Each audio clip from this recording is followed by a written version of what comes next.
या बातमीपत्राचे प्रायोजक आहेत SSPM lifetime hospital and medical college.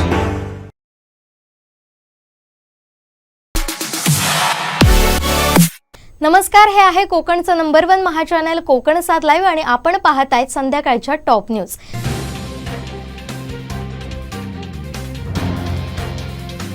खारघरमधील Maharashtra Bhushan पुरस्कार वितरण प्रसंगी घडलेल्या दुर्घटनेबाबत मुंबई उच्च न्यायालयात जनहित याचिका दाखल करण्यात आली आहे। या याचिकेत मुख्यमंत्री एकनाथ शिंदे, उपमुख्यमंत्री देवेंद्र फडणवीस यांच्यासह निरूपणकार डॉक्टर आप्पासाहेब धर्माधिकारी यांच्यावर कारवाई करण्याची मागणी केली आहे। तसेच महाराष्ट्र भूषण सोहळ्यासाठी खर्च केलेले 14 कोटी रुपये आयोजकांकडून वसूल करण्याची मागणी केली आहे। राजकीय फायद्यासाठी 10 लाख लोकांना कार्यक्रमासाठी बोलावण्यात आल्याचा दावा याचिकेत केला आहे।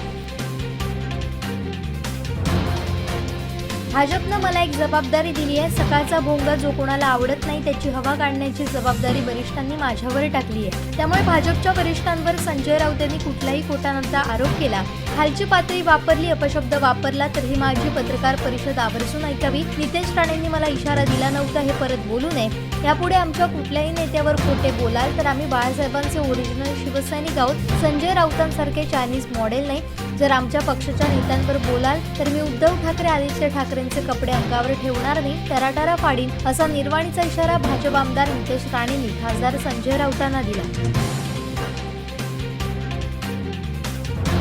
मुंबई पुणे एक्सप्रेस वेवर भीषण आणि विचित्र अपघात झाला। एका मागून एक 11 वाहनं एकमेकांवर आदळली। हा अपघात इतका भीषण होता की अनेक कारचा चक्काचूर झाला। या घटनेत अनेक जण जखमी झाले। जखमींना उपचारासाठी रुग्णालयात दाखल करण्यात आले। या घटनेमुळे द्रुतगती मार्गावरील वाहतूक विस्कळीत झाली आहे। सुदैवानं जीवितहानी झाली नाही। भावी मुख्यमंत्री म्हणून अजित पवार यांच्या नावाची चर्चा असतानाच आता या शर्यतीत जयंत पाटील यांचं देखील नाव चर्चेत आलंय। राष्ट्रवादी काँग्रेसचे खासदार अमोल कोल्हे यांच्या सूचक विधानानंतर आता भावी मुख्यमंत्री म्हणून जयंत पाटील यांचं नाव चर्चेत आहे। जयंत पाटील यांच्यासारख्या सुशिक्षित आणि सुसंस्कृत नेत्याची मुख्यमंत्री म्हणून राज्याला गरज असल्याचं विधान अमोल कोल्हे यांनी केलंय।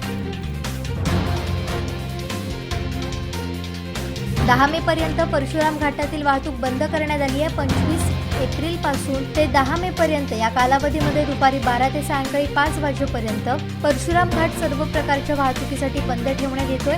बंद कालावधीत हलक्या वाहनांची वाहतूक चिरणी, आंबडस, चिपळूण मार्गे वळवण्याचे आदेश देण्यात आले।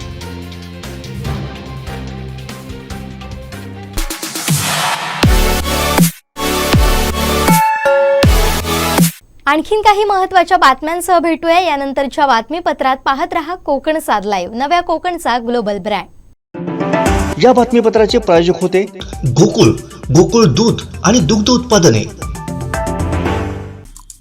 आमचे दिवसभरातले सर्व अपडेट्स, ताज्या घडामोडी आणि थेट लाईव्ह पाहण्यासाठी सबस्क्राइब करा, लाईक करा कोकणचं नंबर 1 महा चॅनल कोकण 7 लाईव्हचं YouTube चॅनल।